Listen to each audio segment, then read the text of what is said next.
अक्टूबर 1995 आसमान का राजा कहा जाने वाला double decker luxury plane Pan Am flight 6 अपने 70 यात्रियों और 7 क्रू मेंबर्स के साथ हवाई से सैन फ्रांसिस्को के लिए उड़ान भर चुका था। लोग अपनी सीटों पर आराम से बैठे थे। कोई किताब पढ़ रहा था, कोई खिड़की से बाहर प्रशांत महासागर की नीली चादर को देख रहा था, तो कोई अपने आने वाले कल के सपने बुन रहा था। लेकिन अचानक प्लेन के शांत माहौल में एक चीख गूंजी। 1 2 नहीं बल्कि 4 नकाबपोश लोग अपनी सीटों से उठे। उनके हाथों में हथियार थे। उन्होंने प्लेन को हाईजैक कर लिया था।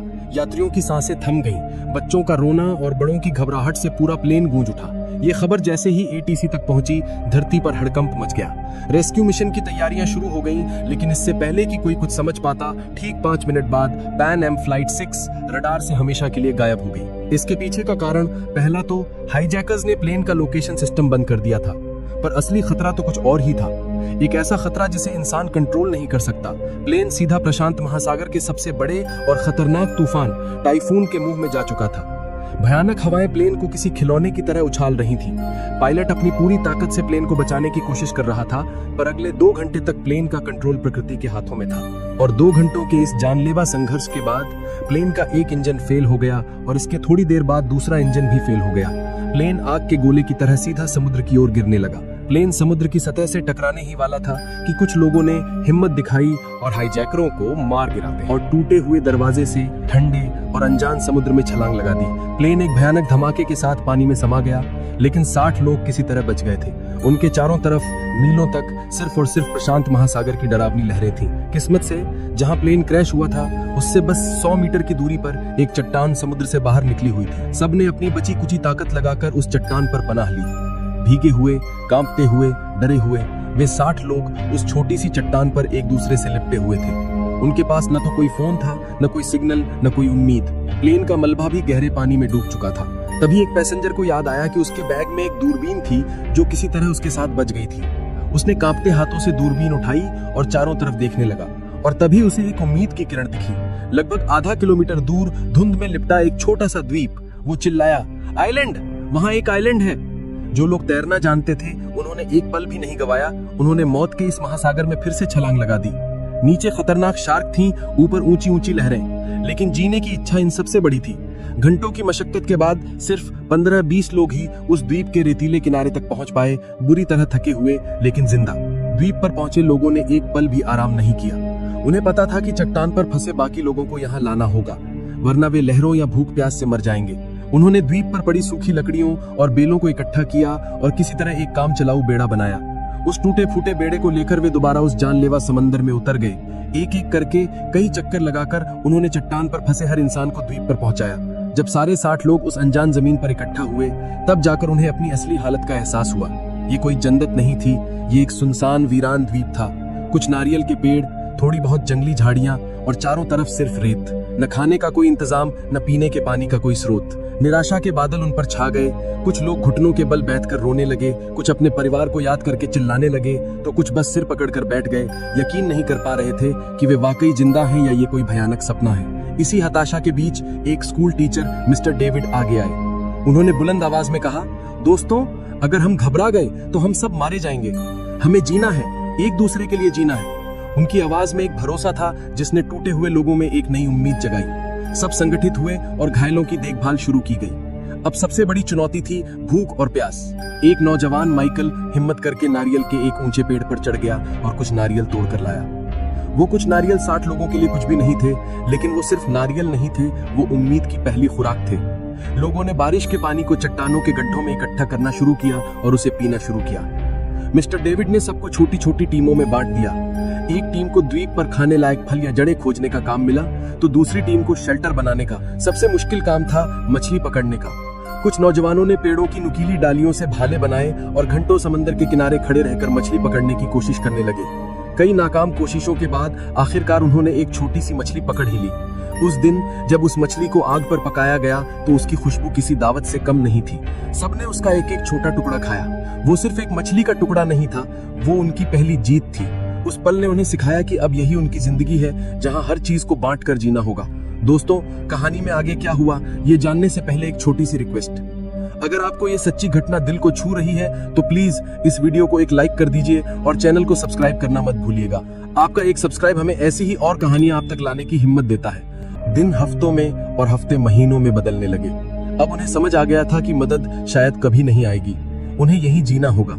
उन्होंने पेड़ों की पत्तियों, डालियों और नारियल के रेशों से छोटी छोटी झोपड़ियां बनानी शुरू कर दी।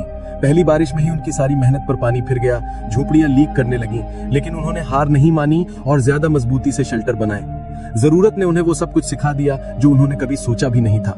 कुछ लोगों ने मछली को धुआं देकर सुखाना सीख लिया ताकि उसे लंबे समय तक बचाया जा सके। एक महिला जो नर्स थी, उसने जंगली पत्तों से छोटी मोटी चोटों और बीमारियों का इलाज करना सीख लिया। उन्होंने फैसला किया कि अगर यहाँ जीना है तो भविष्य के लिए सोचना होगा। उन्होंने नारियल के बीजों को द्वीप के चारों तरफ बोना शुरू किया, जंगली पौधों की कलमों को लगाना शुरू किया। उन्होंने समंदर के किनारे रेत पर नारियल के पेड़ों को गिराकर एक बहुत बड़ा हेल्प लिखा, इस उम्मीद में कि शायद कोई हवाई जहाज इसे देख ले। एक दिन दूर आसमान में एक जहाज दिखा भी। सब पागलों की तरह चिल्लाए, आग जलाकर धुआं किया, लेकिन जहाज ने उन्हें नहीं देखा और गुजर गया। उस दिन कई लोगों की उम्मीद पूरी तरह टूट गई। शुरुआती 2-3 महीने सबसे कठिन थे। अनजान द्वीप का माहौल, खाने की कमी और साफ पानी न होने की वजह से बीमारियां फैलने लगी। निराशा और अकेलेपन ने कई लोगों को मानसिक रूप से तोड़ दिया। एक एक करके 10 लोगों ने दम तोड़ दिया। हर मौत उनके लिए एक गहरा सदमा होती। वे अपने साथी को अपने हाथों से रेत में दफनाते और असहाय होकर रोते। अब वो 60 से 50 रह गए थे। उधर बाहरी दुनिया में महीनों के सर्च ऑपरेशन के बाद भी जब पैन एम फ्लाइट 6 का कोई सुराग नहीं मिला तो सरकार ने उन्हें मृत घोषित कर दिया। उनके परिवारों के लिए शोक सभाएं हुई, अखबारों में उनके नाम छापे गए। दुनिया के लिए वे 77 लोग अप्रशांत महासागर की गहराइयों में दफने एक दर्दनाक याद बनकर रह गए थे। उन्हें नहीं पता था कि उनमें से 50 लोग अभी भी एक अनजान द्वीप पर हर दिन मौत से लड़ रहे थे, इस उम्मीद में कि कोई उन्हें बचाने आएगा। लेकिन दुनिया उन्हें भुला चुकी थी। ये उनके संघर्ष का सबसे काला अध्याय था, जब उन्हें लगा कि वे अब हमेशा के लिए यहीं फंस गए हैं। 2 साल बीत चुकी थे, जिंदगी अब एक ढर्रे पर आ गई थी। उन्होंने जीना सीख लिया था। और फिर उस वीरान द्वीप पर एक चमत्कार हुआ। एक महिला ने एक स्वस्थ बच्ची को जन्म दिया। उस बच्ची की पहली किलकारी ने पूरे द्वीप के माहौल को बदल दिया। जहां अब तक सिर्फ मौत और निराशा थी, वहां अब जिंदगी का संगीत गूंज रहा था। हर कोई उस नन्ही जान को देखने आया। उनकी आंखों में आंसू थे, लेकिन इस बार ये आंसू खुशी के थे। उस बच्ची ने सबको जीने की एक नई वजह दे दी। वो सिर्फ एक बच्ची नहीं थी, वो इस बात का सबूत थी कि सबसे मुश्किल हालातों में भी जिंदगी हार नहीं मानती। वो उनकी उम्मीद की नई मशाल थी। लोगों ने उस दिन को एक त्योहार की तरह मनाया, क्योंकि 2 साल बाद मौत पर जिंदगी की जीत हुई थी। अब उन्हें सिर्फ खुद के लिए नहीं, बल्कि इस नई पीढ़ी के लिए भी जीना था और इस द्वीप को एक बेहतर जगह बनाना था। देखते देखते 10 साल गुजर गए। द्वीप पर अब जिंदगी का एक सिस्टम बन चुका था। मिस्टर डेविड ने बच्चों के लिए एक छोटा सा स्कूल खोल दिया था, जहाँ वे उन्हें पढ़ना, लिखना और दुनिया के बारे में बताते थे। उस दुनिया के बारे में जिसे इन बच्चों ने कभी देखा ही नहीं था। सबने अपने अपने काम बांट लिए थे। कुछ लोग मछली पकड़ते, कुछ खेती करते, कुछ बच्चों की देखभाल करते। उन्होंने अपने मनोबल को बनाए रखने के लिए प्लेन क्रैश की बरसी को सर्वाइवल डे के रूप में मनाना शुरू कर दिया। उस दिन वे गाना गाते, कहानियां सुनाते और उन साथियों को याद करते जो अब उनके साथ नहीं थे। इन 10 सालों में द्वीप पर 5 और बच्चों का जन्म हुआ, लेकिन इस दौरान बीमारियों और हादसों में 7 और बड़े लोग अपनी जान गंवा चुके थे। अब द्वीप की कुल आबादी बच्चों को मिलाकर 48 थी। एक दिन फिर वही हुआ। आसमान में एक प्लेन की गूंज सुनाई दी। सब फिर से दौड़े, फिर से चिल्लाए, लेकिन नतीजा वही रहा। प्लेन उन्हें बिना देखे गुजर गया। बार बार मिलती निराशा ने अब उन्हें तोड़ना बंद कर दिया था। शायद उन्होंने इसे ही अपनी किस्मत मान लिया था।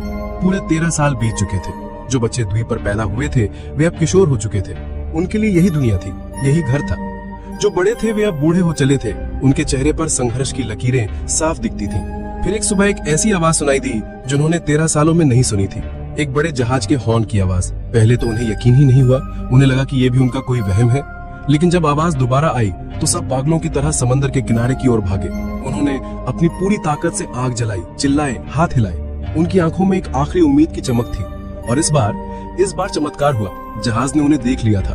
जहाज रुका और उनसे कुछ दूर लंगर डाल दिया। उस पल को शब्दों में बयां नहीं किया जा सकता। 48 लोग एक दूसरे को पकड़कर रो रहे थे, हंस रहे थे, चिल्ला रहे थे। 13 साल का लंबा भयानक इंतजार खत्म हो गया था। जब रेस्क्यू टीम नाव से द्वीप पर पहुंची तो उनकी आंखों में भी आंसू थे। वे उन लोगों को देख रहे थे जिन्हें दुनिया मरा हुआ मान चुकी थी। जब वे 48 लोग वापस शहर लौटे तो दुनिया हैरान रह गई। वे अब पहले जैसे इंसान नहीं थे। शहर की चकाचौंध, गाड़ियां, इमारतें, सब कुछ उन्हें अजीब लग रहा था। उनकी कहानी किसी को भी यकीन नहीं हो रही थी जब तक कि एक सर्वाइवर की डायरी सामने नहीं आई। उस डायरी में 13 साल का हर एक दिन, हर एक संघर्ष और हर एक मौत और हर एक जन का हिसाब लिखा हुआ था। जब मीडिया ने उस डायरी के पन्नों को दुनिया के सामने रखा तो हर कोई रो पड़ा।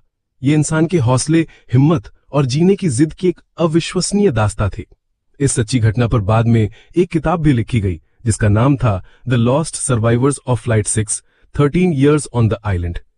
ये कहानी आज भी हमें सिखाती है कि उम्मीद की एक छोटी सी किरण भी सबसे घने अंधेरे को चीर सकती है और इंसान का हौसला हर मुश्किल से बड़ा होता है। दोस्तों, आपको इन 48 सर्वाइवर्स की ये दिल दहला देने वाली कहानी कैसी लगी? क्या आप कल्पना कर सकते हैं कि 13 साल एक वीरान द्वीप पर बिताना कैसा होता होगा? अपनी राय नीचे कमेंट्स में जरूर बताइएगा। आपके कमेंट्स पढ़ के हमें बहुत अच्छा लगता है।